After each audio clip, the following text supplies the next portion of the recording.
a very cold afternoon here in Uganda. It has been raining since morning, and I welcome you to yet another conversation of the Uganda Diaspora Show. My name is Lynn Komugisha. Today, I see we have Kharim Ntambi, we have Miriam Kyomugasho, Dr. Kisambira, and of course, Honorable Mulongo will be joining us shortly. Today, I want to look at very interesting developments. I hate to call it developments because this is not news anymore. This is something that has happened year in, year out, or should I call it election cycle or election cycle? Um, we on Monday, if I remember correctly, there were talks of members of parliament receiving money, 100 million each, for various reasons, as we shall see later. Then there were constant denials thereafter. Huge denials. Everybody denied it. And here we are still having this same conversation after all that has happened throughout the week, as we talked about the 100 million. I would want to, first of all, ask Kharim and Miriam, those of you who are in the US, what's trending there? Hi, Lynn, and the panelists. Good morning and good afternoon to those in Kampala. Here, what is trending is really we still are trying to understand the new government, the new regime is having like policy change, and it's one thing over the other, and before you get it, and another one comes in. But I think the biggest stuff going on is the deportation of immigrants. As part of the migrant community, we Africans in diaspora really are concerned about that, and it's just like too close home because you don't know who's gonna be affected the following day or today, or if you're gonna sleep and wake up with your neighbor still around. So apart from that, there is also the tariffs, the global tariffs, and they're affecting that trade. And the rumor is that it's not a rumor really. It's like the consumer prices are going to increase in the next few months or even days. Like even double the prices. So if something was going for like $20, they're projected to go for like $40 because of the taxes. The truth is that most of the consumer stuff, like things you use around the household, the clothings and all that, that retail stores are supported by productions from abroad, especially the Asian countries. And once the tariffs over there go high, then the taxes will be really pushed on the last consumer, who is the USA ordinary person. And that will affect the overall incomes of the people, their lifestyle. So we're waiting to see how that shapes out. Right, interesting. I worry for the US because they're taking a turn they've been warning us against in Africa, but apparently that's where they're headed. Karim, what's happening in your area? Thank you so much, Lynn. Good morning and good afternoon, everyone. I think one of the things that have been affected by by the changes in the new administration has affected the civil society. We have seen a number of cuts in the civil society organizations. Recently, the Wilson Center announced that their funding has been cut, and they are going to cut back on some of the programs they have been doing. And chances are, programs like the African program are the ones that are going to be affected. We have also seen different government-funded think tanks being cut. The National Endowment for Democracy, International Republican Institute, the National Democratic Institute, the U.S. Institute for Peace. All of them are facing major cuts. Some of the employees are actually have been asked to stay home until further notice. So, um, for for some of us in the civil society are seeing these changes, and they are going to have major consequences in the short and long term. However, it doesn't stop us from talking about what's happening, and that's the reason why some of us are here to see how we can further the voices, amplify the voices of our people back home. Thank you. Absolutely, absolutely. Thank you, Karim. Dr. Chisabi, I'm not going to ask you what's trending in Uganda because Uganda is a host of a lot of things, and as we shall dive straight into it, I want to begin with you, Miriam. So on Tuesday this week, it was reported by almost all media houses in Uganda that a number of members of parliament had received about 100 million Uganda shillings each. And uh, as the day progressed on Tuesday, the Parliament of Uganda had become the House of Deals. What do you make of this development? The Parliament of Uganda has always been a house of deals. Someone said that maybe the Bank of Uganda should be taken to not White House, State House, so that the envelopes, that should be some short distance from the government coffers to the brown envelopes and then to the MPs, sometimes to the people. But what is so unfortunate, okay, the MPs are still denying that they've not received the money. The president came up and he didn't say anything about it, which really confirms, and based on the precedents we've had, we've always known that either officially or unofficially, the MPs have always been given money. Basically, the money is given when something big is coming. And, you can't call it a coincidence that when the brown envelopes are being pushed around, that's when the UPDF amendment bill is being put on the floor to be tabled. And the amendment bill, which is about the court martial, and so that it's being rumored that the money maybe is to soften the hearts of the MPs so that they can vote in favor of the government.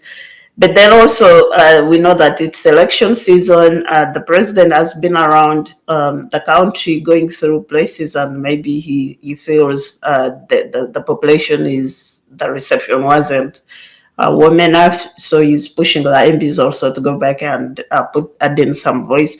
But all that stuff said and done, it's really legal. Given even the amount of MPs are getting even in their moments compared to the rest of the Ugandans, the ordinary people, the workers and the other professionals, how much they are paid compared to the MPs, and given the biggest expenses we have to the government, to the regime, and their excessiveness in corruption and all that. And then to even take the little money that we have, the taxpayers' money, and then you add to people who are already having the lion's share of our resources, and then which doesn't even produce anything. It's not like you are investing in some production so that you expect returns tomorrow, which might push the economy. No, these are waste. They just I don't even know what they use with the money. Maybe they just go abroad and do shopping and all that stuff, and it's purely wasted money. It doesn't even get recycled in the economy the right way. So the taxpayers' money, we really need a lot of resources. Like we had said, aid was cut, and you would think that maybe the president would be thinking on how to invest in the areas which lost resources, like the health sector, like people who were benefiting from ARVs that were basically largely funded by US aid money. So the research and all, and instead you see his mind is somewhere. He's about propagating his power. It's about him, like the president, and he's like the only person who cares. Who all Ugandans should be working for. Imagine all your taxes, you are paying taxes to get the services, but the only service you get is how the president pushes for himself more terms in power, and he doesn't care about the people. He doesn't care about the ordinary, the real taxpayer, where that money came from. How do we put back in their pockets? He doesn't care about the unemployed youth. He doesn't care about the hospitals and all that stuff. So where are we going as Ugandans? I hope maybe we're gonna come back and discuss in detail about the amendment. But right now, it's a shame that we have such MPs in our house, and I don't know. Maybe we someone suggested that Ugandans, we should hold them accountable individually. Anywhere you see an MP and you know he belongs to the group that took the money, whenever he comes to your church, to your party or to your bar, can you ask them for accountability? Because the government won't. Let's try to do something as Ugandans. Right, Miriam, that will not work, because when we see members of parliament, we're also clamoring for a piece of the silver that is in their pocket. So surely, my Ugandans, the Ugandans I know, we will not be holding them accountable. But thank you for that. Honorable Simon Mulongo, it's good to see you and welcome to the show. We are speaking the 100 million cash bonanza, as it has been called.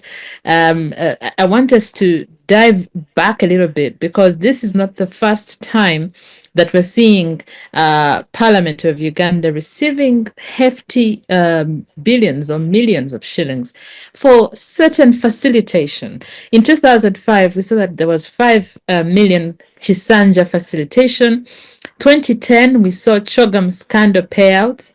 2011, we saw the 20 million presidential donation, supposedly to help them with constituency development. 2013, we saw oil bribery claims and the $200,000 accusations to influence legislation favorable to certain oil companies and blah, blah, blah. 2017, 29 million age limit bonanza. There's so much that has been going on. 2020, COVID-19, and the 20 million cash scandal, apparently to help support emergency facilitation and all those things. 2022, 40 million service award for service awards for serving their country. Then 2024, Mpuga and the 1.7 billion service awards to other members of parliament that were involved. Then finally, we are here.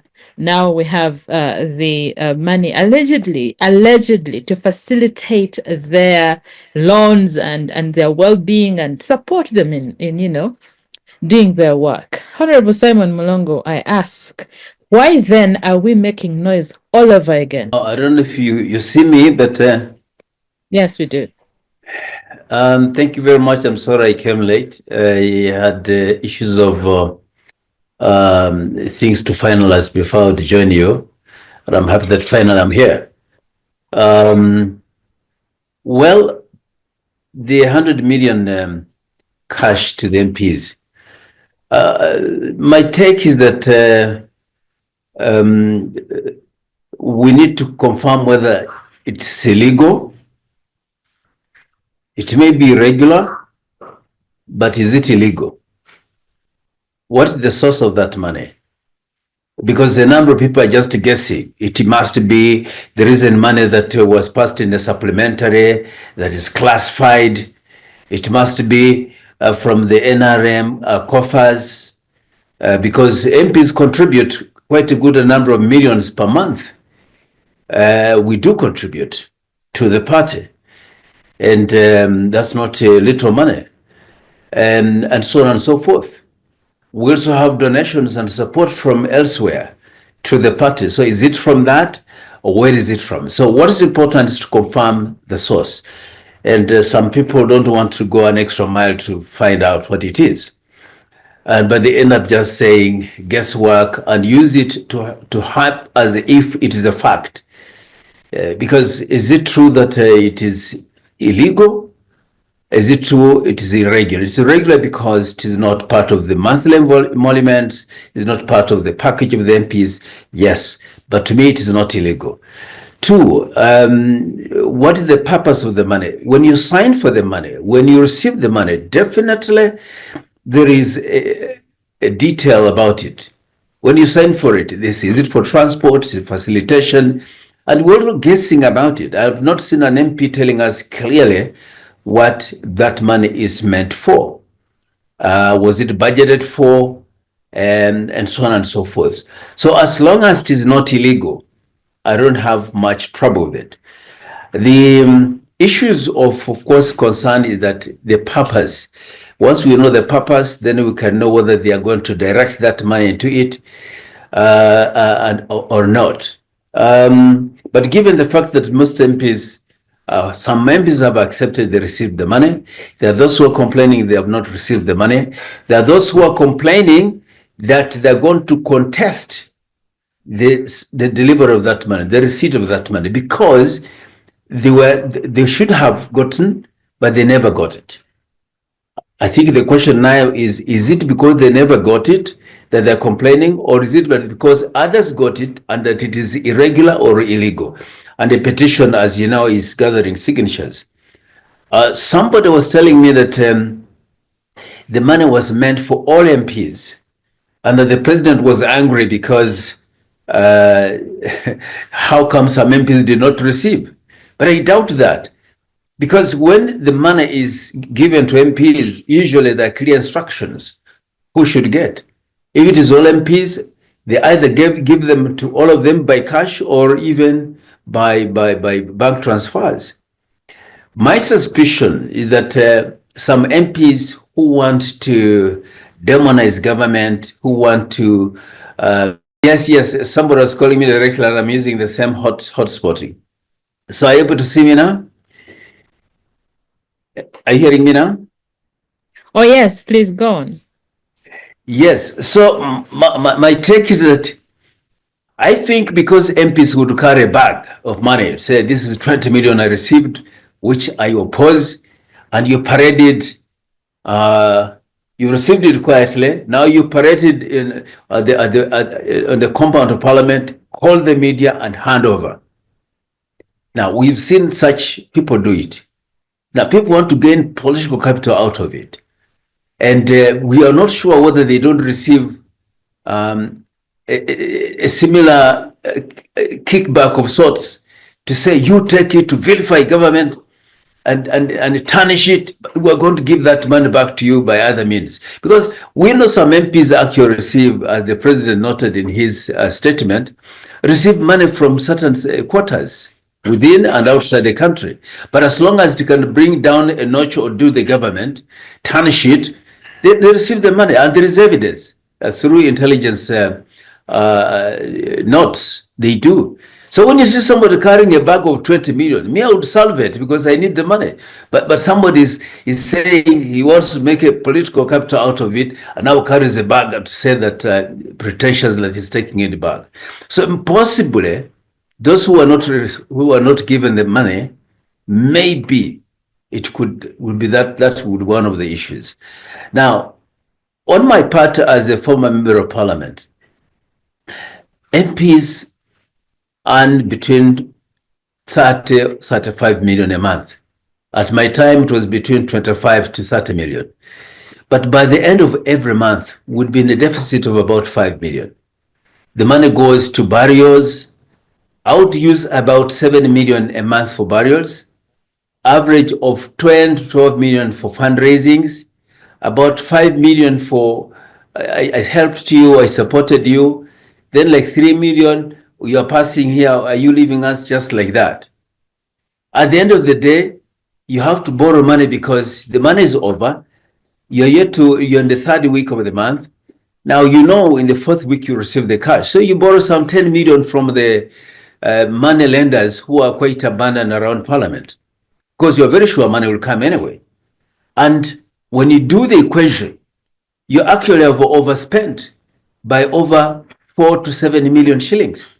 So that's why MPs, even with that hefty money they get, between 30 to 35 million a month, they end up having court brokers at the doorsteps of parliament.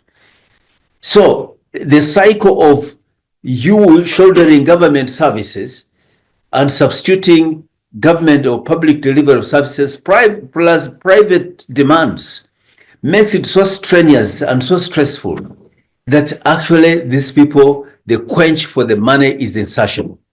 And that's why at one stage I wanted to make I made a suggestion that let's cut the money of the emoluments MPs to about 10 million on the average. Because if it is 10 million, it will make it less a do or die affair.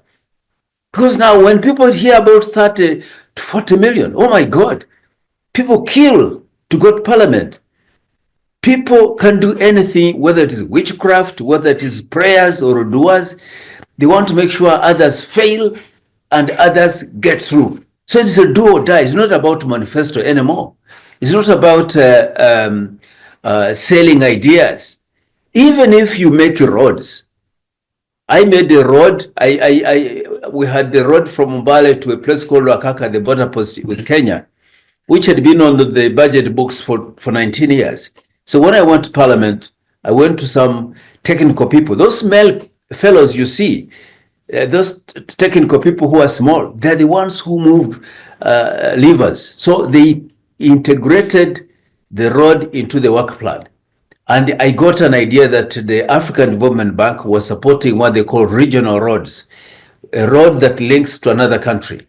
So me, the Honorable Mario Monsi, and another from Kapchora, we got the road through Kanungu to Congo, and also mine to Lakaka, and then of course another road from Kapchora to Swam. And we got those 3 roads. Then I got 6 city schools under World Bank arrangements. Secondary schools, 4 blocks, each school, 6. Then I also got water program together with the district leadership. We had a 60 billion water program, a graft water scheme from my place in Luakaka and going to Manafa and Tororo. I didn't like a district, but people were pushing for it. Then we pushed for it. I got the Msindo district out of Manafa. Look at those. Those are serious achievements in 5 years. But I can tell you, I lost because I was not giving enough money to people. So it is not about development, it's about cash. So the point I'm making is, cash is a very serious issue because of the insatiable demand for cash from MPs. And the MPs will hardly decline that.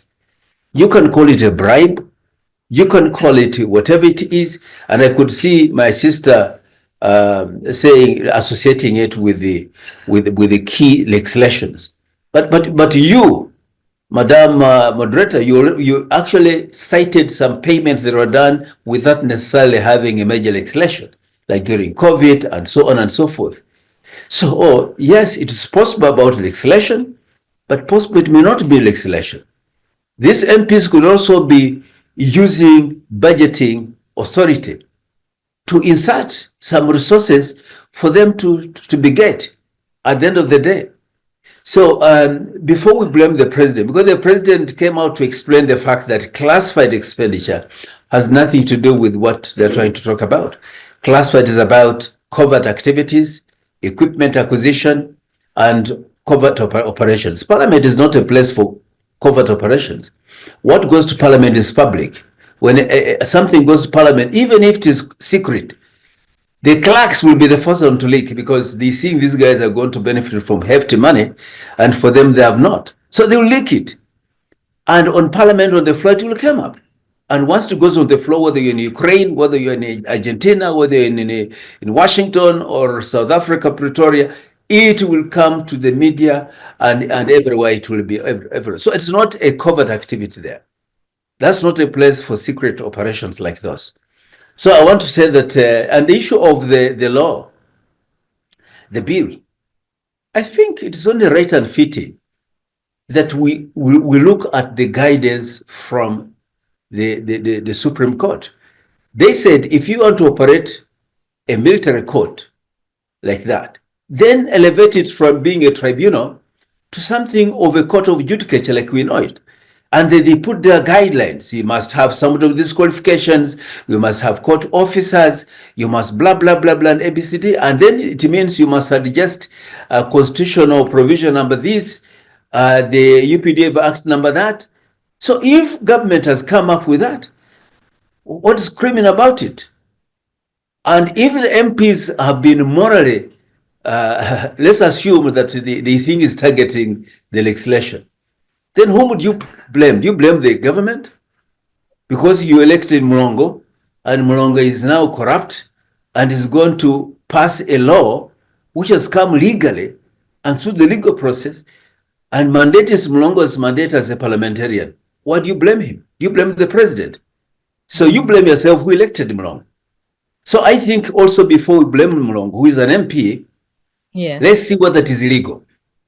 But let's not say simply because you're opposed to government, you vilify that act.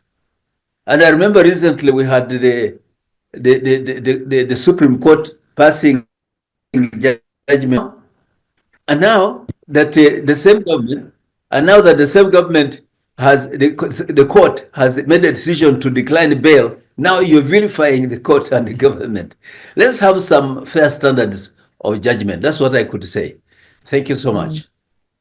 All right. Thank you, Honorable Simon Mulongo, for that elaborate look into this cash bonanza, as it is being called, and Parliament has now become a house of deals. Dr. Kisambira, I come to you, and I'm looking at a struggle between the arms of government. We're looking at the executive. Oftentimes we expect the legislature to, of course, be more to check excesses of the executive. But in Uganda, as seems things look like money is flipping the script and turning politicians into political clients and not watchdogs. So the question here is, then what happens to checking the excesses of the arms of government? What happens to the legislation that is passed? Are we not seeing half-baked legislation because it is, of course, it has been given a certain priority or certain bribe? Are we seeing an 11th parliament that is pro-people, or is it just there, everybody's just there to, get a coin here and there?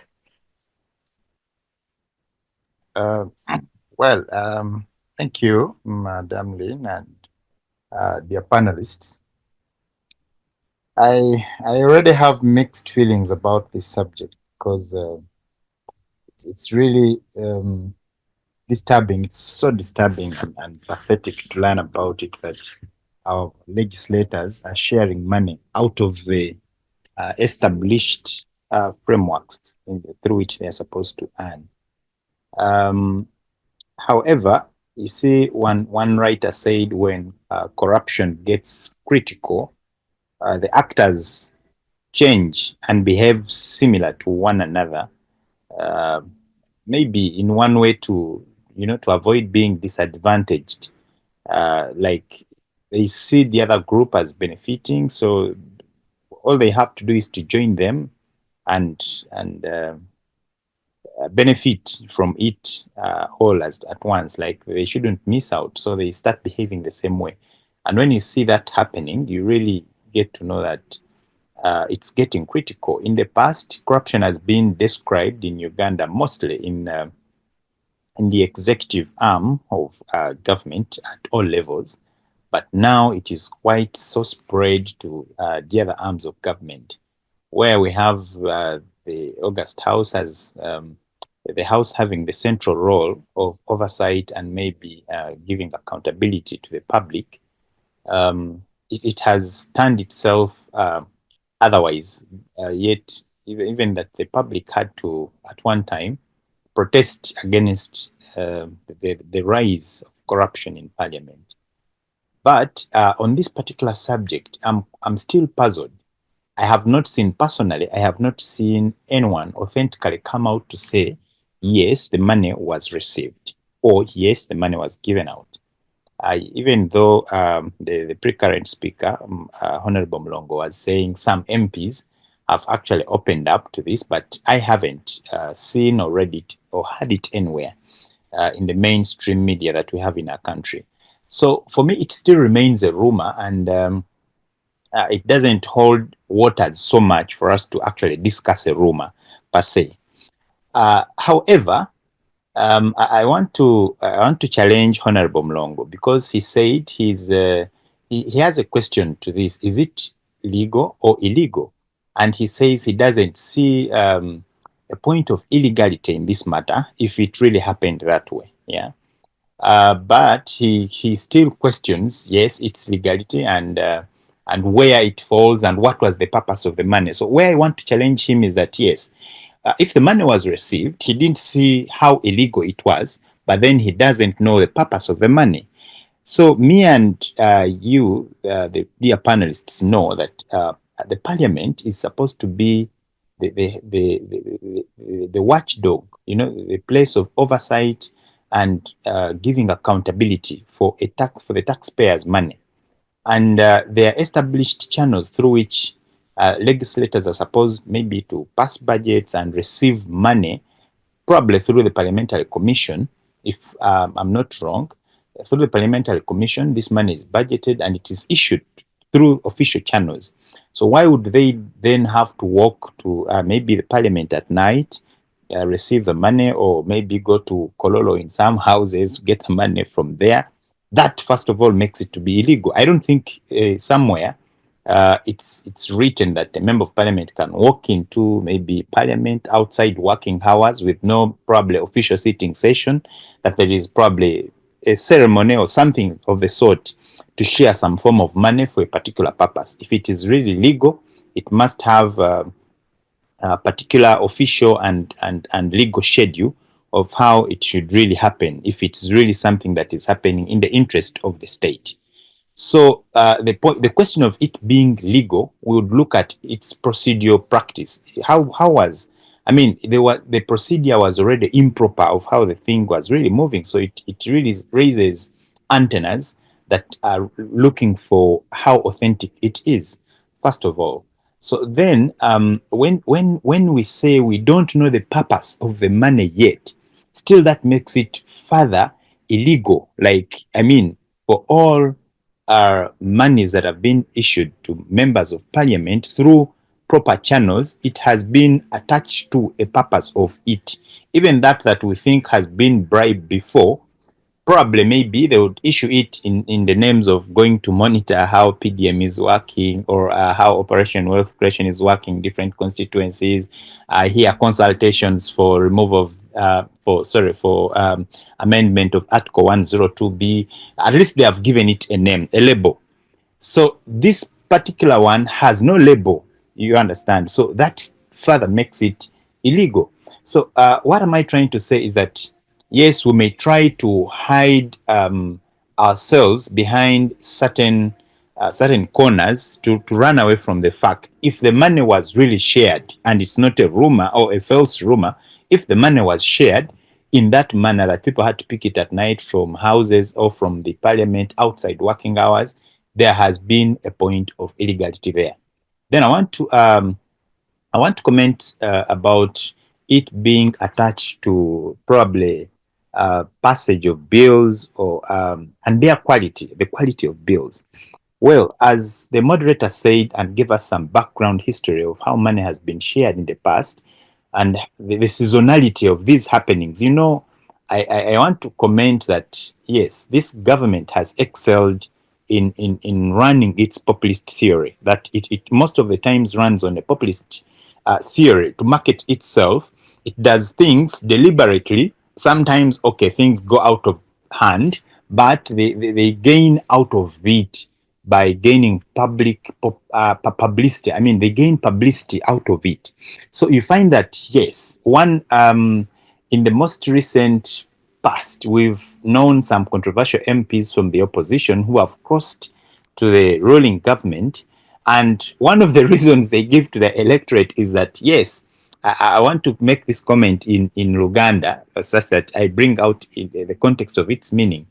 he was speaking to the electorate and it says, ekyanzija gye nabadde ekyanzi kyali kikalu nga temuli kututa naye kati eno gye nadda ekyanzi buli ssaawa kibeeramu otuta. You understand? In other words, his calabash was always empty on this other side of the opposition. There was nothing coming through.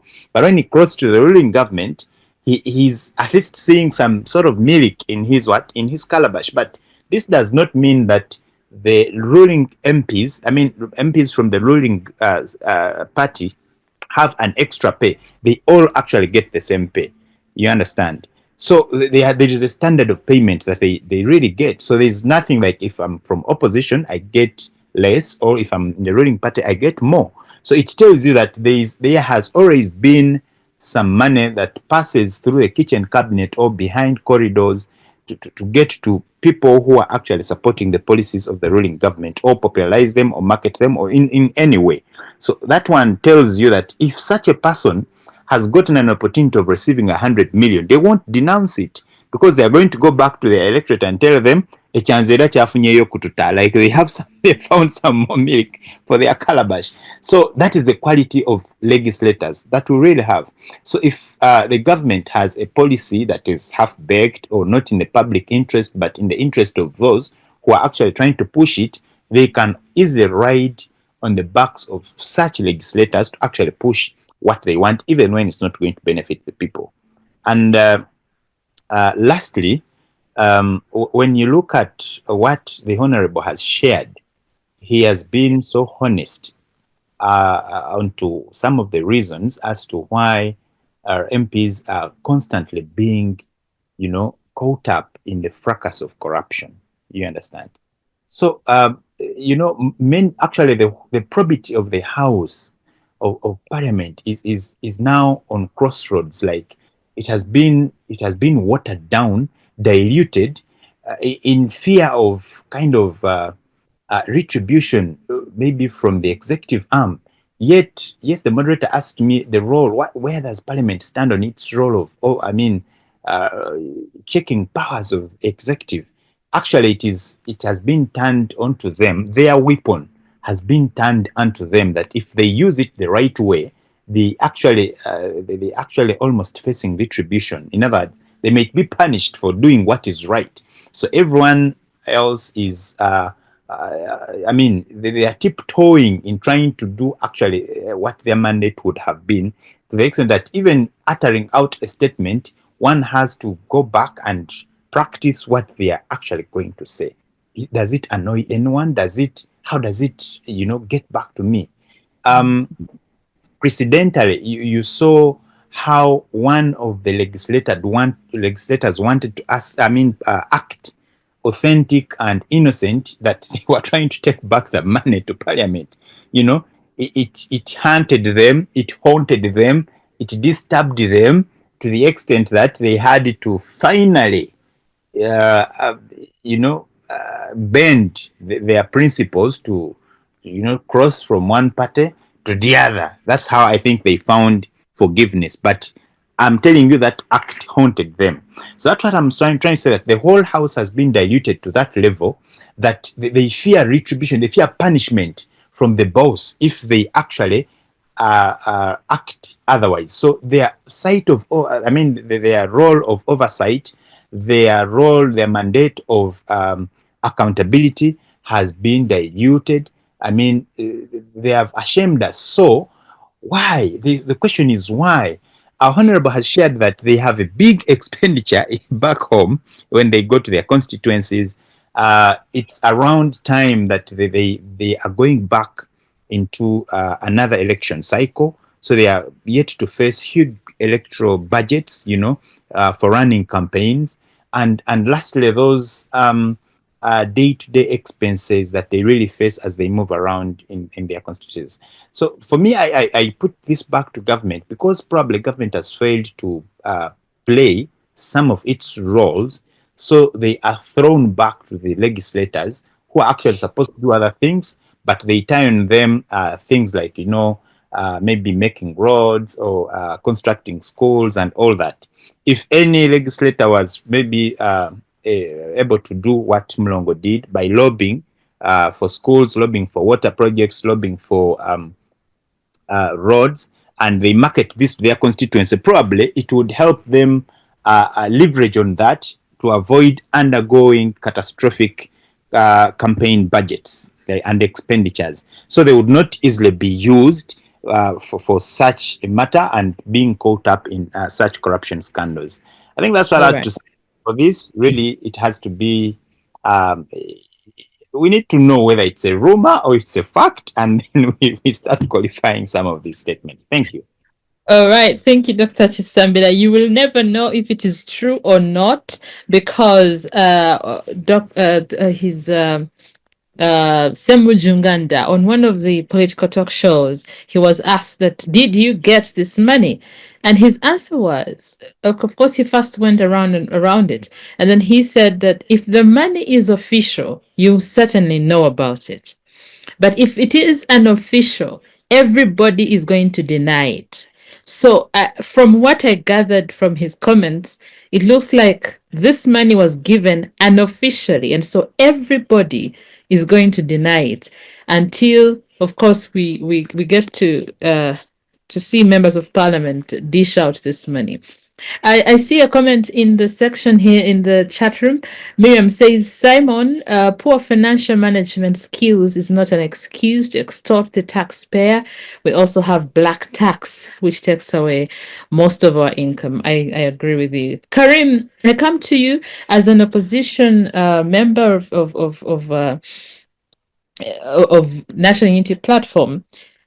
We have seen the opposition come forward vehemently denying receiving this money. They are even threatening disciplinary action against those that are thought to have received this money. The question here is, how special is the opposition from the rest of parliament? And what are they doing about the continuous money bonanzas happening in parliament? Because when it is official, they claim to deny it. But when it is unofficial, like Semu Junganda says, everybody's denying it. When does the opposition come forward to actually make sense and be the opposition? Oh, thank you so much, Lynn. I think I'll circle back to what you said with Honorable Sam Junganda. When the money is official, it's known. When it's not official, it becomes a person-to-person basis. So there are some people who are going to claim we received it, and there are people who are going to vehemently deny it. But all you have to know is that the money is in circulation, just like you showed us earlier, and in the previous ways government has been giving out that money. So it's incumbent, I think, to us as the opposition to do a comprehensive oversight, to always monitor money that is given to government, especially that goes out as classified, at least to have the opposition know the extent at which the classified budget is being spent. Because we being in the opposition doesn't mean that we can only get to know what comes to parliament, but at least there are people on the intelligence, maybe the intelligence committee, maybe the leader of opposition. They should be in the know if we have an emergency and it needs a supplementary classified budget, at least for us to know. Because at the end of the day, when this money comes out, it looks like it's the president getting money from his pocket and is giving it out. We have to know whether it's coming in from the coffers of parliament, or it is money that is being offset from a classified budget. But having said that, I think we have normalized this kind of corruption as a country. Because when such money is coming, you're going to see people from different sides say, "Okay, me, if I get it, I will go and share it with my constituency. If I get it, I will return it. If I get it, I won't allow that money to be on my account." So what does that mean? Is that the executive is using the legislature for laundering money that is meant, to serve the masses. And what this does, it creates an environment where we are just doing bandage to the problems that are affecting our people, because we expect that if there is any kind of development that is going to be done in our constituencies, it's going to be done by the MPs. There is need for us to know how money gets from the parliament to the person, the lowest common denominator. I'll give you an example. Money for the PDMs. If you would ask a random Ugandan, do you know how this money comes to your constituents? Someone will tell you they think that money comes from Museveni, because we don't know whether it's the MP who is supposed to take that money to the constituency, or whether that money is given at the district level, and LOC people should go to the district level and claim that money and take it to their constituency. And you have seen at several times when NRM members of parliament would claim that some constituencies are not receiving this money, which was passed by parliament, because they're in the opposition. So if that money is not passed, if it doesn't reach the constituencies, where does it go? Because it has been passed. So if areas where we have NRM people are receiving money, what happens at the end of the year? Does parliament claim to have this money back to the coffers? Because the money has been passed and it's supposed to be given to the people in form of PDM. So for constituencies that haven't received, how do we claim this money? How do we claim our part of the apple? So when it comes to the 100 million, there is need for us to sound. If someone has sounded the alarm, let us keep shaking the mango tree. I believe uh, we shall have some fall. Some people are going to end up speaking out. Those who have received are in the ruling party, and those who haven't received, at some point, someone is going to tell us, so and so received money, and me, I haven't received, because at the end of the day, most of those in the ruling party who are thirst for this money will get it. And I'm not saying the opposition has been exceptional. There have been instances where members in the opposition have become prey of this, have been prey for this money. And we have seen in certain instances where some members of parliament decided that, you know what, I will not have this money, I'm going to take it back. You have also seen members of the opposition who say, when I receive the money, I'll make sure I share it with my constituents. Now, the burden for us as average Ugandans is to continue holding our leaders accountable, asking major questions, holding them to the account. If that man has been dispersed, we need to know where that money is coming from and what is it supposed to serve. Whereas we know that it's supposed to help government pass amendments within the UPDF Act. Also, we have to have an honest conversation for those who are receiving this money. Are you really going to use this money to pass half-baked laws? Can we sit as Ugandans and think, is it beneficial for you to receive 100 million at the expense of Ugandans? And maybe today you might be on the good side of that. You might think that you're on the good side of the law and that you might not be implicated. But once a half-baked law is passed, all of us are victims. And tomorrow, some of those who have received money to pass the UPDF Amendment Act might end up being victims of the same law that they are propagating. Thank you. All right, thank you, Kharim, for that. And I like where you take us, because now the allegations that this was meant to facilitate the passing of the coffee bill, and of course also tickle them into the UPDF Act. I want us to move away from the 100 million for now because, I mean, for me, it is not news anymore. Let me see. Simon Mulongo says allegations regarding the 100 million secretly disbursed to members of parliament remain unverified and speculative. Responsible public discourse demands evidence, not conjecture. Parliament, beg your pardon, let me get this. Parliament operates under constitutional checks and any allocations without, I need to, okay, I keep losing the message. I'll come back to it. But I want us to look at where this leads us. When we talk of the UPDF Act, of course, it is still something that we're yet to see where it is headed.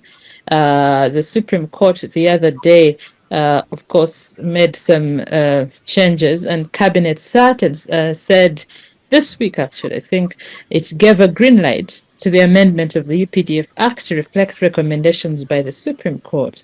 And I want us to marry that with the bail, the denial of bail by Dr. Kiiza Besigye. Someone was saying that the UPDF Act at the time of suggestion of its amendment targets Dr. Kiiza Besigye in a way. So, Honorable Simon Mulongo, I come to you. Maybe a little bit of enlightenment about this amendment bill and what it seeks to achieve, and how is it connected to Dr. Kiiza Besigye's incarceration? No, I have not given it much attention, but what the government, the executive is doing is to go by the ruling of the Supreme Court, in which it offered some options for government, that if they were actually interested in running the court martial, then it has to be redesigned, restructured, and re-empowered in terms of the laws. And they recommended certain amendments, both not the Constitution but the UPDF Act, so that it could recalibrate or realign it with the mainstream courts of judicature laws. They also provided further guidance as to the qualifications and the type of personnel and officials that are supposed to run the affairs of such courts. So it's only right and fitting that the government takes that kind of step to realign, to reconstitute, to restructure the military courts along that. And at the same time, as you know well, the cases of people like Dr. Besigye were transferred to civilian courts. And this is where the matters are being pursued. Now, when you tie it to Dr. Besigye, it's yes and no. It is yes because it is upon Dr. Besigye's case that the issue of the Supreme Court came up. And no, it is just natural and fitting that following the ruling, there should be some application of the directives and guidelines that are issued by the court. And so the government is just doing their job, whether Dr. Besigye is alive, whether he's dead, whether he's there or the case is being dismissed.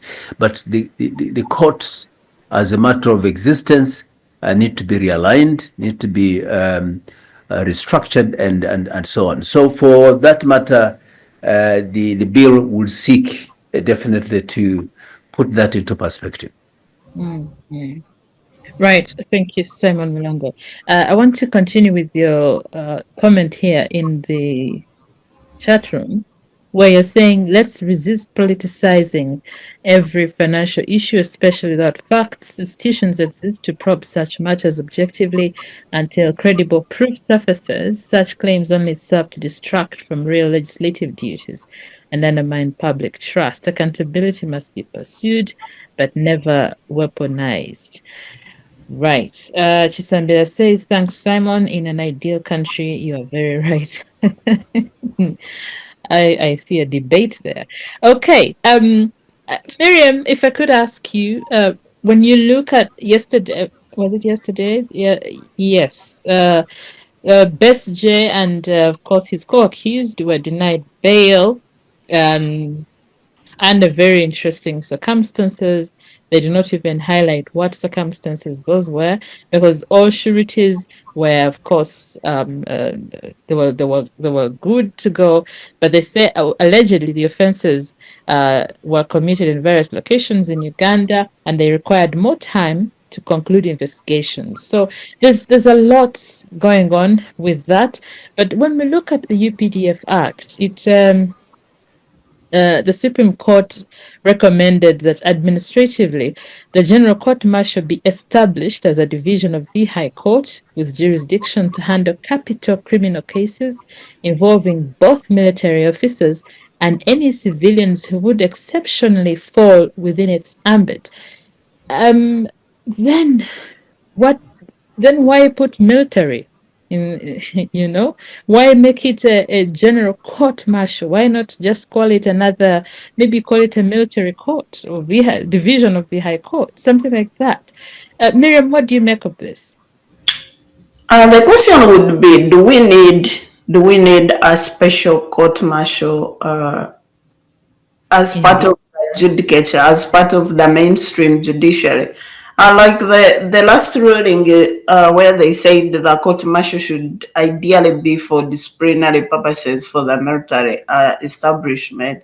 I think that's why it should be just a tribunal to discipline military soldiers for whatever reasons, or their code of conduct, or whatever, anything they could have done within their within their profession as military officers.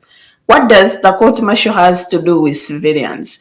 I think again, a lot could be lost in the words and the laws and the legalities, but the practice really gives us the picture of why M7 needs a court martial and why now, even why the urgency.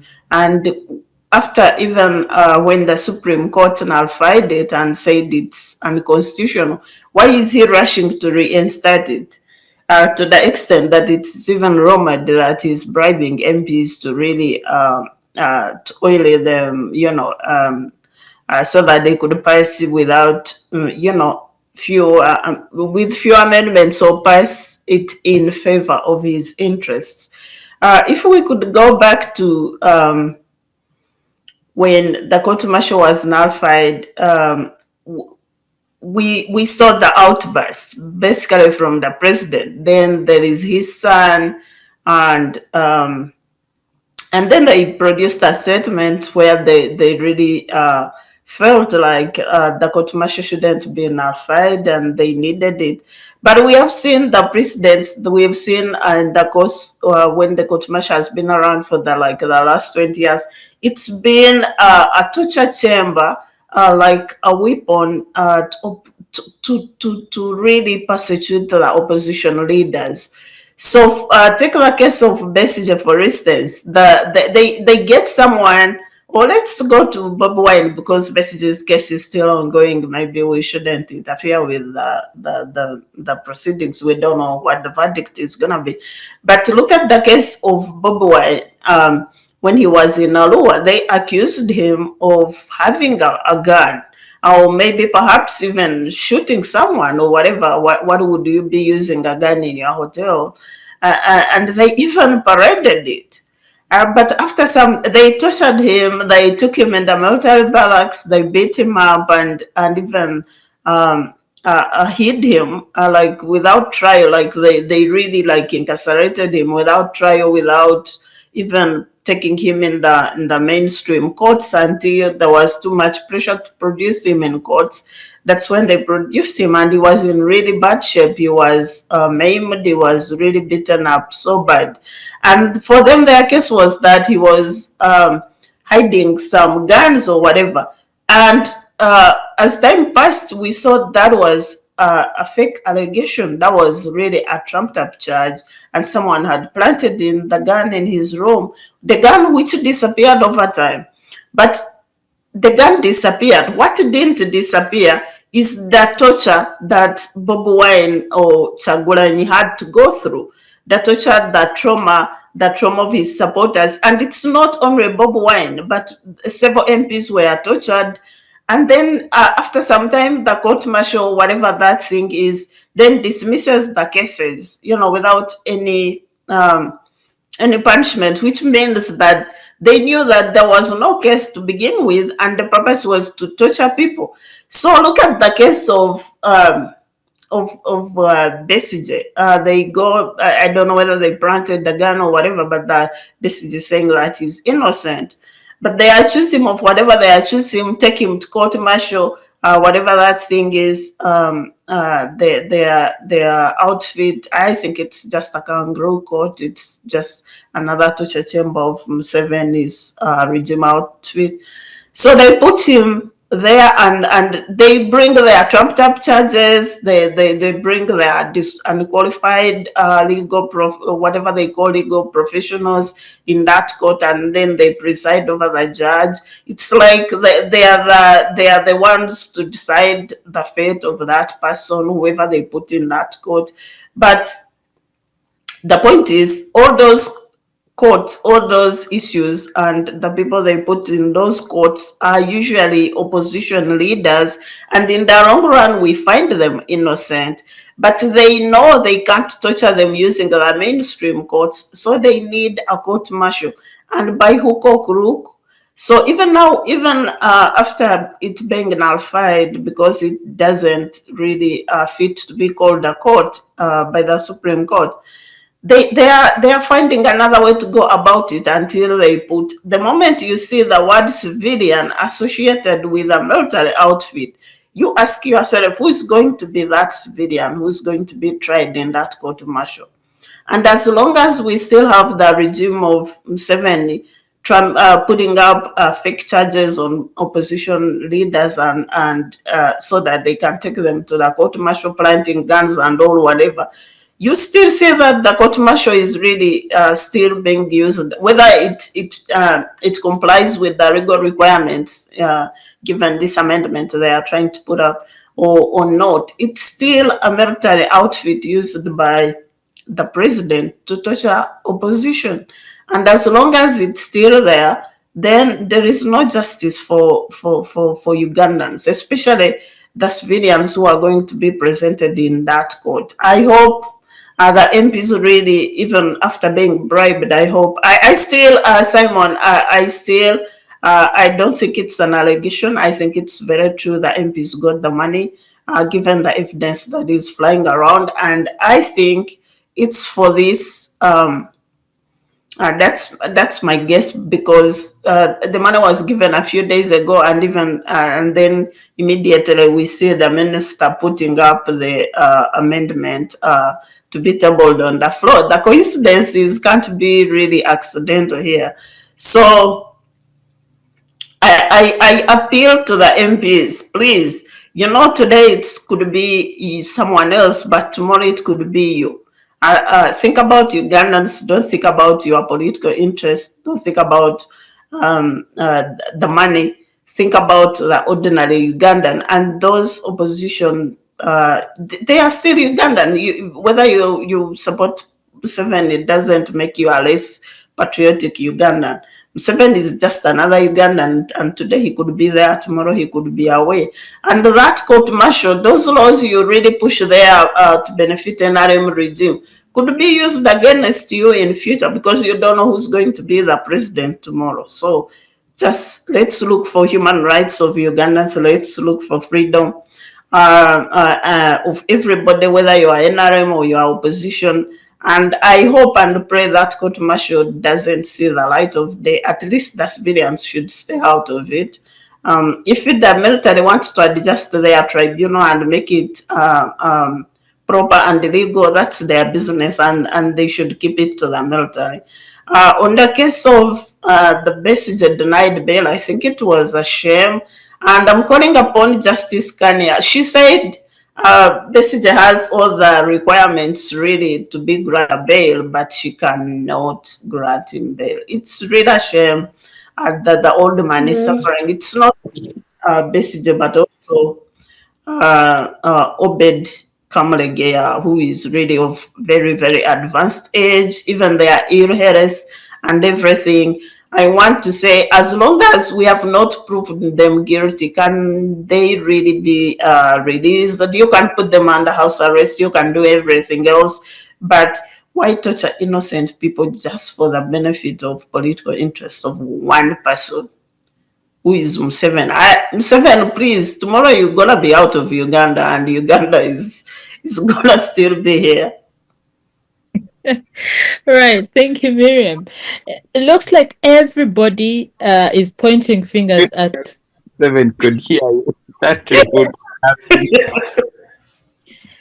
Absolutely. Well, I hope he does because she has really appealed to him. I see Karim's hand is up. Karim, please go ahead.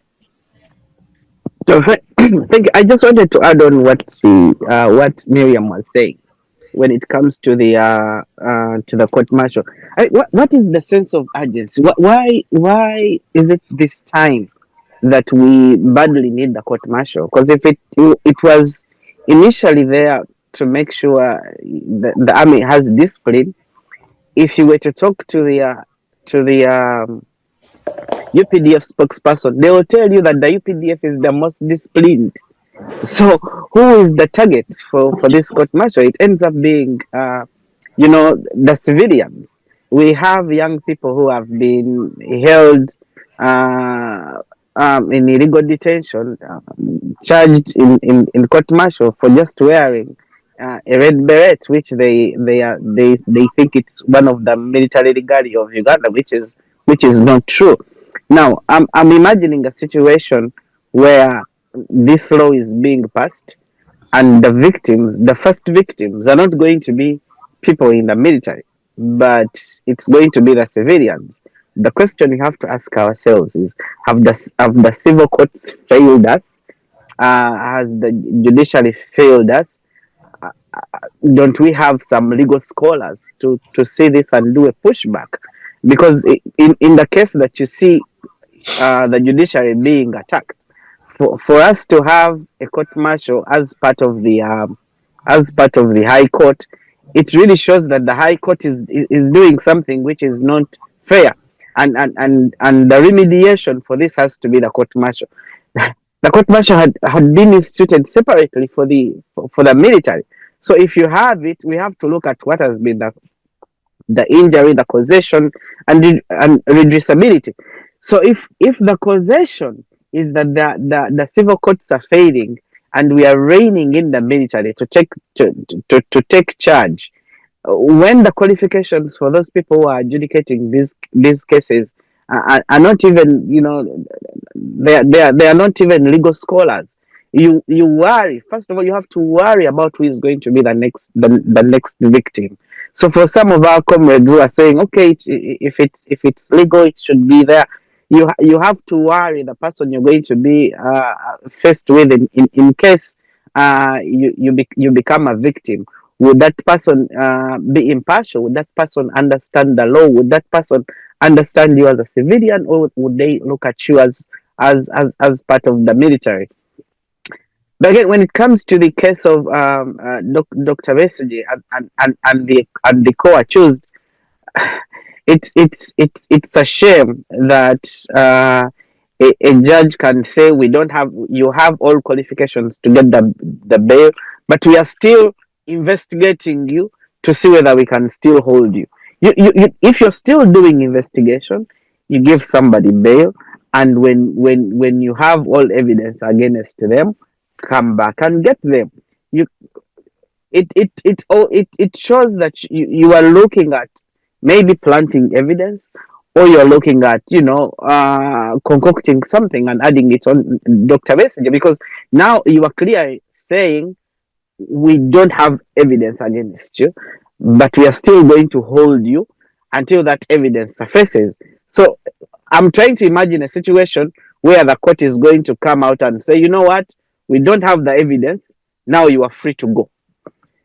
It looks like they are moving the goalpost as far as they can, and they are holding this innocent senior citizen of a country hostage for no good reason. I think this should be a call for us all Ugandans to call upon the judiciary to be as impartial as they can be, to look at Ugandans, to serve Ugandans as a job, and not look at it as if they are serving the regime. It's quite unfortunate. Each time the person who is in the dock is in the opposition, the government will hold that person and say we are still investigating. They will they will hold you and say we are investigating.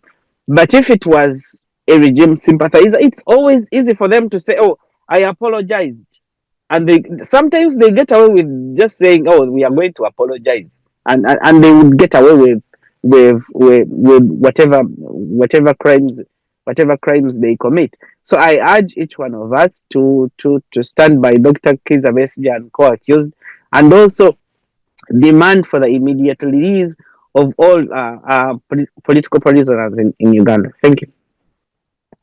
Right, thank you. As I come to you, Dr. Kisambira, Simon Mulongo in the chat room says, you still want to weaponize it? There's never been, neither can ever be an ideal state country, not the US, UK, Rwanda, or Uganda. But in light of what happened to Kizza Besigye and his co-accused yesterday, apparently he was denied, and his co-accused were denied bail over gravity of charges. So the case. But my question here to you, Dr. Kisambira, and we've already alluded to it, is the fact that the separation of powers in Uganda continues to be a myth. It continues to be, it is eluded, because you can see that the justice who was involved in here is like, you meet all the requirements of bail. And if I could take us back a little bit, I remember during COVID period, there were people who needed to get out of they were imprisoned, and so they sought bail. I remember the president coming forward and saying everybody should be given bail depending on the gravity of their cases and all those. He's been advocating for bail, if I remember correctly. But now we are seeing that the justice is tied somewhere, and so is legislature. Legislature is equally tied somewhere. The executive seems to have power overall, and the separation of powers is being eluded. Well, see, Lynn, you're trying to move around something instead of saying there's dictatorship directly. And I don't want to be dragged into much into that discussion of dictatorship and whatsoever, because it seems so direct, and everything that would explain or that would lead into terming the current regime as a dictatorial regime, has the signs have shown up in so many aspects. But away from that, you see, when a system that is supposed to change over time overstays or outlives its period, then these are some of the things that you expect to see. So for me, it's not an amusement that there has been like the institutions that are supposed to be working independently have been overpowered or overshadowed by one arm of government. The reasons are well clear that someone has stayed for long and they have gotten used to the systems. They have literally seen everyone come through who are in these offices. Tell me who reigns in one arm of government that maybe Psalm 7 come through. In other words, he's the old man in the house, and he has seen everyone come through, wherever they are. So in other words, they serve him as a master. In other words, you cannot stay away from that particular discussion in this current time for Uganda. However, I'm happy, on the other hand, that the court martial and the government and the people in charge were able to bend their interests and agree or abide to the court ruling that the accused should be presented in civilian courts. I think that was a win, and we need to give thumbs up for the judges and those who executed the ruling that Besigye was produced in civilian courts and his co-accused, and he ended his hunger strike. So despite the length of the process, at least that win was registered. Secondly, his denial of bail, I'm not a legal expert, but I would say the judge needed to explain more, because it left even the law dons who are standing in for the accused people were perplexed with the decision of the judge. They were still living in discontent of the decision.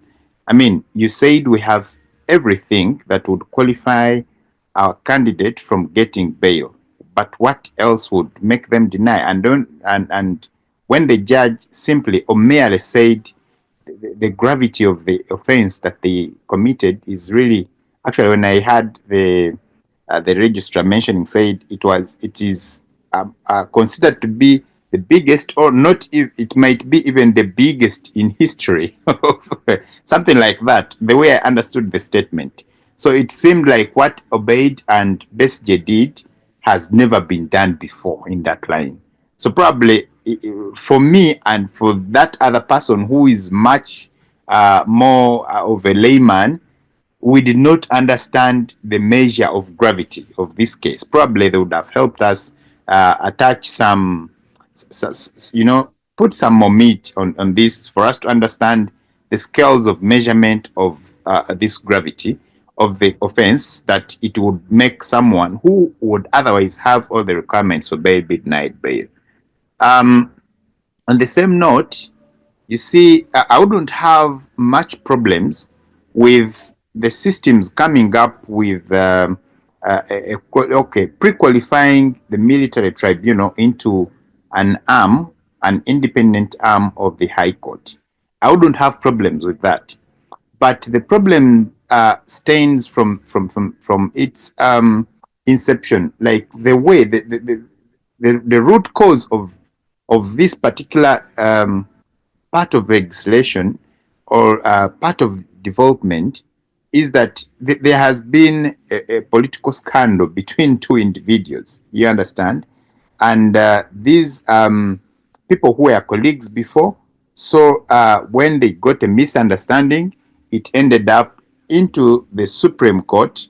Then when it falls back, it leads to an initiation of a certain direction of policy, which would be normal in any situation that, yes, there must be an issue or a problem that leads to the development of a certain policy. But I would say in this case in particular, every other person, even any person that doesn't know about the history of Uganda, if you just give them the brief of events and how the chronology of these events and how they've been unfolding, they would straight away say, yes, this law is targeting a particular group of people or a particular individual, and you can't run away from that. And if I was government, I would keep it silent until the Besigye process is done, and probably the next electoral process or electoral season and campaign is finished, and then I say, yes, we want to come up with A, B, C, D, E.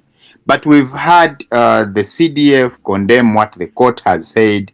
The CIC comment and condemn what the High Court judge, the Supreme Court judges, ruled over. And then this tells you that whatever is coming in that spirit is a protest against the Supreme Court ruling. So it is a bad timing for that new development of qualifying the military tribunal into an independent organ of the High Court. Of the High Court. It's a bad timing, and it would lead to bias for all of us who would want to perceive it rightly. Then lastly, if there are matters of speciality, like field speciality, this is a matter of controversy. Like, it has two cross-cutting specialities. One is that of military background, and then the other is that of the law background. So how do we get someone who is a lawyer and also a military expert to be in position to reign over a military court or a military tribunal? I think that is something that needs to come out clearly as they bring up this new bill that is yet to be, presented. They need to come out so clearly in that we do not have someone who has stayed in the hospital probably for long, maybe being trusted with the patient to do surgeries because yes, they have been given legal mandate to do so, or having it the other way around because there is no doctor, so there is someone, and then we just pick so and so, please enter and do A, B, C, D, E because you are the one who is available. So we need to question, like Kharim said, what has the current judicial system faulted about this process that actually requires us to come up with a new development? What I've heard from time memorial is that when court is handling a particular matter that falls under jurisdiction of a certain specialty, they always call in for expert opinions or expert views. The same would happen like in this case of Besigye and the co-accused. If the civil courts are handling the matter and they reach an extent, probably they can't interpret weapons, they can't interpret military language, they can't make sense of certain insignia or symbols that maybe the accused were using in their case of treason and all that. They would call in a military expert, but that does not call for another legislation that would probably increase the budgets and all that, would simply say where a civilian is found to be into a matter that involves treasonable charges or being affiliated to military behavior, yes, they would be handled in civilian courts, and the court probably would seek expert opinions from those that have experience and background from military training to advise on such matters. So you find that, yes, the influence of the current president of Uganda in the region it should not be downplayed because they seem to be reading from the same script. You've seen what has been happening in Kenya in the past, and now what is happening in Tanzania.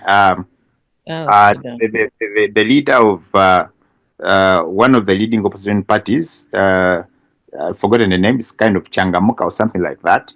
The guy is Tundu Lusu, has been imprisoned and charged of treason, But you find that these developments seem to be like these leaders are actually, they are going to the same person for consultations and for knowledge, and they are practicing the same things. So we need to have a refresh of minds, a refresh of ideology, and a refresh of our political behaviors and how we actually do our politics in the field openly, so that we integrate our national interests and we need to integrate national interests and regional interests into the world arena. How are things actually being done elsewhere, and where we need to define our directions, and we need to delineate this from our personal interests. And what the problem of Uganda has been up to date is integrating personal interests into actually calling personal interests and naming them national interests. The matter of Besigye and the co-accused, I think the CDF has a big hand. Thank you. Right. Thank you, Dr. Kisambira. In the chat room, Simon Mulongo says reforming Uganda's military court system is not a concession to critiques. It is a bold reaffirmation of legal requirements, national integrity, constitutionalism. It shows that the state readies to be accountable and that the military is disciplined enough to operate within clearly defined legal boundaries.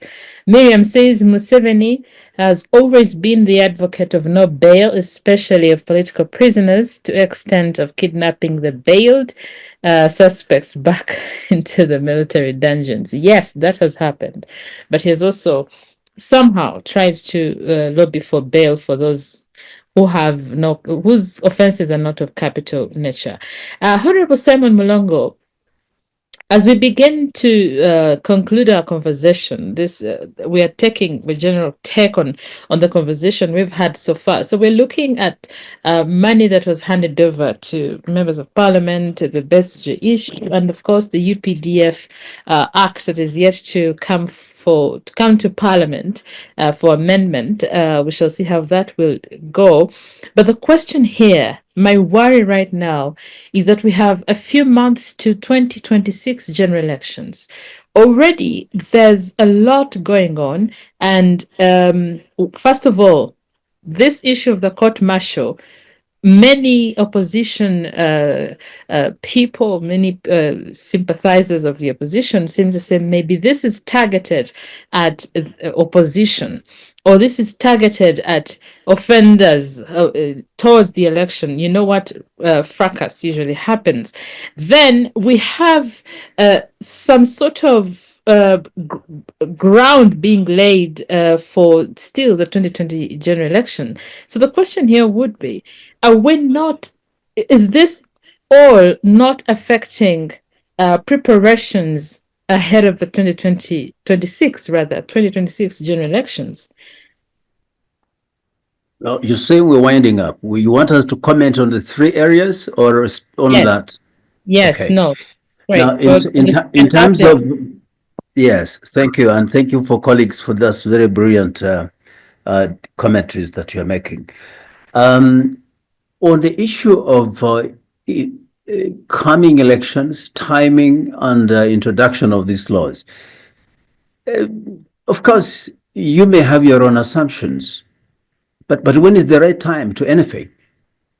Because even if it was done during election, you say, you see, it is because of these elections ongoing. If you do it after elections, when you have petitions and so on, you see, they want to silence those who are raising petitions. And this is, remember, it is the third year. Elections were just the other year. So I think, and moreover, this comes on the heels of court ruling. So I think the precursor to this is the Supreme Court ruling that has precipitated this action, and is coming in at a time when they think we should not forget all about what the Supreme Court did say and how to put our house in order. And I still insist that, as I said in my comment, this is not just about responding to opposition. But this was a moment to introduce a bill that would review the military court martial system.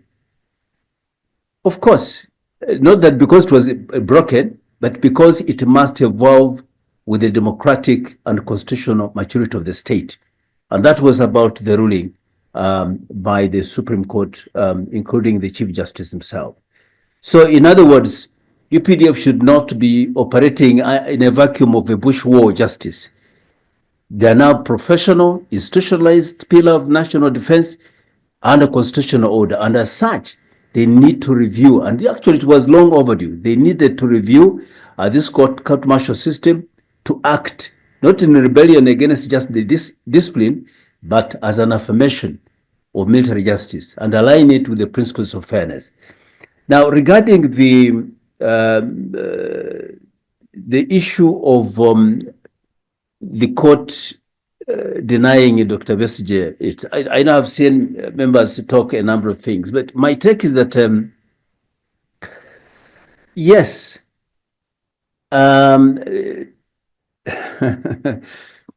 bail is a right, granted, but it is not absolute one. If we get this at the basics, then we shall proceed well. I know that Dr. Besigye has had a pattern of repeated arrests under similar charges, unlawful assemblies, incitement of violence, and so on. But there are also activities that border on national security implications. And as such, courts are duty bound not to act as revolving decors or doors for individuals who have consistently defied the lawful restrictions and reappeared on the wrong side of the law. So denial of the bail is really to, in my view, as a protective measure for both the law and the public order. And the issues I know, people say that technically the defense had presented a very good case, and but really, as long as the discretion lies with the judge, we must leave that room to say, well, we may have all competent technical reasons, but the defense, having been very good at those technical conditions for bail, the judicial discretion, especially in light of repeated offenses and likely reoffending, was justified in denying it. And I want to share from my own knowledge in my area of expertise, having worked for about 30 years in the security sector. The allegations which have been levied against Dr. Besigye, he's my good friend, and I don't wish him bad, but the allegations are very, very serious. The issue of plotting to cause harm or even death to the state leaders is a serious one, and the state seems to have been armed with evidence, and so they think that the graft of this matter may actually, because Dr. Besigye is a very influential person. He's not a small man, and coming out of that court, I mean, incarceration, he can weigh in terms of influencing the process of either continued investigations or even interfering with the evidence that has been gathered in one or the other. And I can tell you from my own readings that of late I've seen the security of the president enhanced overly more than ever before. I stay in Kansanga, and he now uses Kansanga Road very much. And you cannot believe, those years they would tell us to park on the site. Now we park away from the road, and the road is clear 100%. And then he's rolled through like, I don't know what criminal, what kind of person. Ooh. I'm like, okay, this is what it means of being head of state. So anyway, the issue is that even the security apparatus around the president have been modified and enhanced because of this. So it is a very serious issue. Those who are on the other side will now, of course, say what they mean, sympathize, try to interpret it the way they want. But I think that this matter is a very serious capital offense of a certain higher degree than the ordinary capital offenses, and that I'm sure the judge must have weighed in all these things, and she did say it. So it's not just about technicalities, but also what it means in the general terms by the court's action. Thank you very much, Honorable Mulongo. Kharim, as we start to wind, of course, we are on the as we wind up now. Your conclusive remarks on the conversations we've had so far and how these affect the roadmap to 2026 general elections. Yeah, I want to thank you again, Lynn. I wanted to respond to Honorable Mulongo when he says he sees the security detail of the president being enhanced because of the threat he faces. I mean, where is the threat coming from? If you have created a state of insecurity, it doesn't stop from the ordinary citizen. If everyone was safe, all of us would be safe.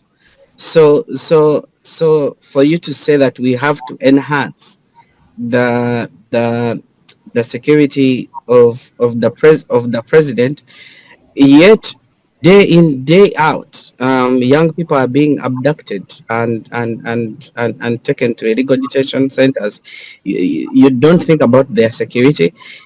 We have cameras. I think the reason why people put cameras out there was to make sure there is surveillance everywhere. We can know where the threats are coming from and how to handle them.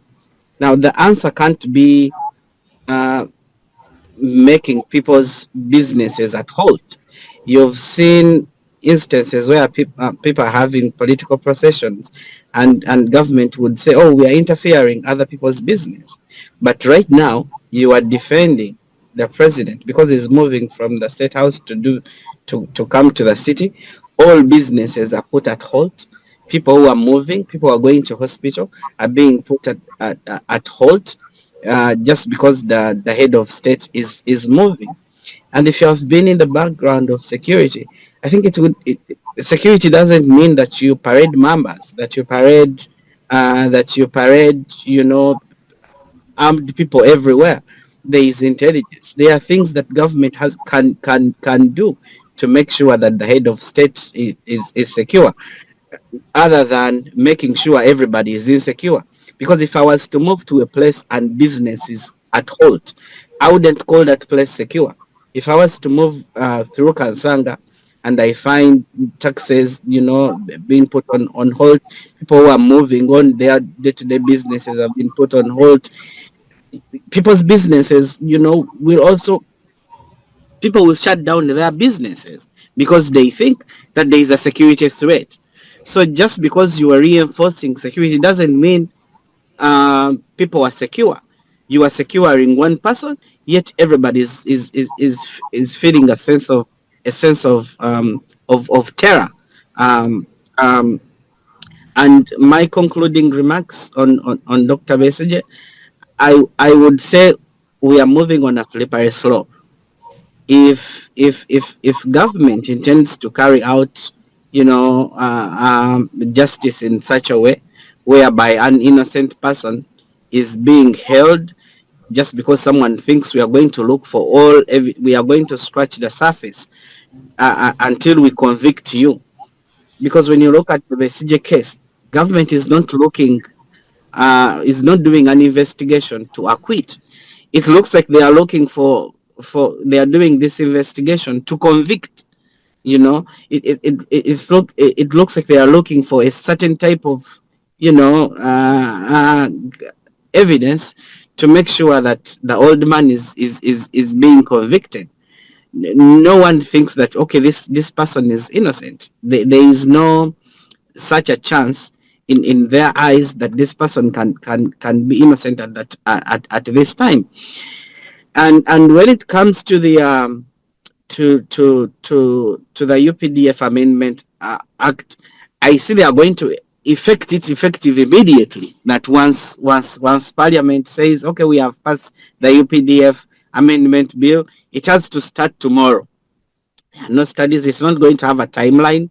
As soon as they say, okay, we have passed it, it will, be used effective immediately. And those people who were held, who are still in detention, will be subject to that. And it's coming in at a time where every person who is opposing this regime is looked at as a military outfit. You see them day in day out accuse opposition leaders as being part of military factions just because of the way people are dressed. You are going to to charge people in military courts without due diligence, without doing investigation. But just because somebody is dressed up in a certain type of way, you're going to accuse them of somehow being a security threat to a country. So I call upon each and every one of us, whether you support the regime today or not, to be cautious, because because the law most of the times lives longer than us. You might think today that you will never be implicated, but tomorrow tells different. So I want to thank you again for having us share this space, and I'm looking forward to a free Uganda tomorrow. Thank you very much. Right. Thank you, Karim. Dr. Kisambira, your conclusive remarks and how all these really affect the roadmap to 2026. Well, thank you so much, dear panelists and the moderator. Well, two things maybe to say about this. I just didn't know our legislators are cheap to that extent, because I don't know, with my mind, if you give me 100 million, I don't know really, through one night it would be done. When even what I would wish I would have done with it is not yet complete. So, I mean, that tells me they are so cheap, and they need to, you know, level up a bit. Two, with all these discussions, I see ourselves just towards the end of the cycle of what happened in 1986. We're just yet to see another Museveni of that time. However much we tend to downplay what is happening and, you know, discuss it in different ways, put some butter around it to make it feel sweet, I just feel maybe the threshold has not yet just been reached, but I believe some part of the population is already charged up, and we are just yet to see another Museveni come up in some way. And probably that would still take us another cycle of instability and then back to stability for a certain period of time. And if things still remain being done the same way, the cycle will still continue. So it's not just about 2026 elections, but about the lifetime of Uganda. I believe, whether good or bad, or for your ears to hear about it, for as long as things do not change, we are yet to see another cycle of insurgencies in Uganda. Thank you. All right. Thank you so much, Dr. Kisambira. Miriam, conclusively, and we are concluding with you. There is nothing much to add on to what my other panelists have said, but I wanted to comment on the way that the bad habits, the regime dictatorship of Uganda is being copied across East Africa. But there is something we are not copying as East Africans. The pushback. If you got Kenya's civilians really push back against the dictatorship of Ruto, if you go to Tanzania, people are fighting back. But we can really converge that energy and create a big civil movement for people of East Africa to fight against the dictatorship. And maybe that could also liberate the people of South Sudan and DRC and other neighboring countries, because the leaders have failed us.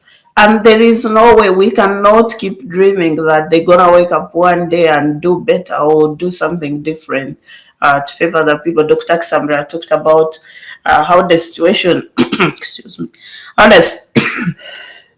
excuse me, the situation in Uganda is ripe for a coup or something. I mean, he didn't say it, but I've said it.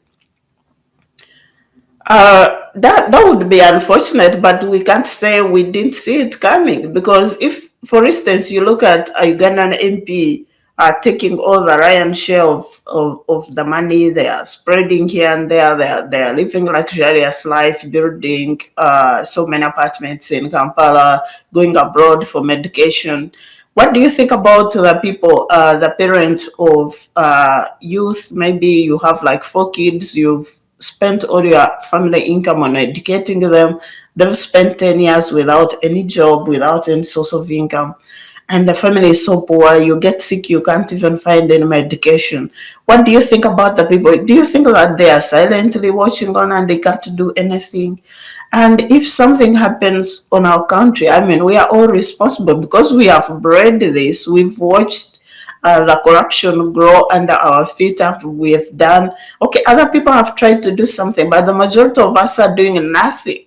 So when things corrupt, when things fall apart, let's not blame anybody. We usually blame foreigners, regime change, whatever. But this is upon us as Ugandans. It's our duty to change things, reverse the bad trends before they destroy us. And if we don't do that, we're going to be swallowed up the same way we see floods swallowing people on Kampala streets. You know, everything has fallen apart, basically, except the state house. It's the only thing working.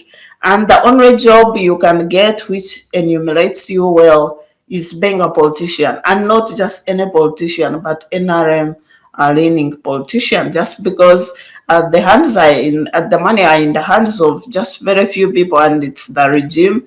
They take away from the people. but they are not giving back to the people. Instead, they take away from the people to their pockets. And when these people complain, I mean, when the all things fall apart, let them remember that they have nowhere to hide. Even if they run away, they can take whatever they are investing in right now with them.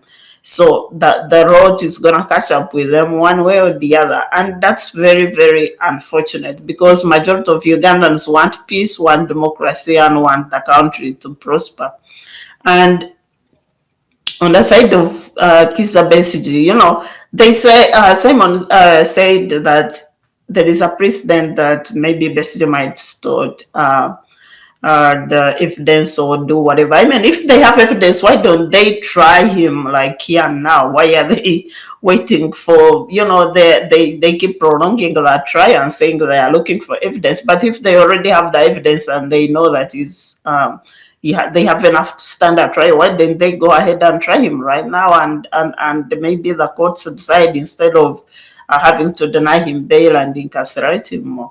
And and Simon, you should also remember that there is a precedent that Besigye is the most charged or imprisoned politician in the world, and he has never been found guilty even once on anything. We all know that the precedent shows, and history shows, that Museveni has always trumping up charges against Besigye. It's from rape to treason to this, and no evidence has ever been found by any court. Even that alone should be telling the judge, based on precedents, because law is usually uses precedents to determine the current judgments. So the judge should use that precedent to know that Besigye is always blackmailed by the regime, and he has never been found guilty. He's an innocent being tortured simply because Museveni fears he might do something with opposition and distort his chances of winning elections in 2026. And that's very unfortunate and so sad. True, I couldn't agree more. But I want to thank you, Honorable Simon Mulongo, Kharim Ntambi, Dr. Kisambira, Miriam, of course, for making time to have a conversation over things that concern us as a country, of course, as its people. So I want to wish you the very best, and I hope we have more conversations. There's a lot happening in South Sudan. We're seeing what's happening in South Sudan. We're seeing that there's like Chisambere alluded to it earlier, that maybe everybody is seeking advice from President Museveni, and a lot of things are happening in that regard. So there's a lot. Kawempe North general elections were contested. Then we have M23 drama, and then the tariffs by Trump. I think we should get more time to have conversations around these things, especially those that affect us directly. I want to wish you the very best of the weekend. Catch you next time.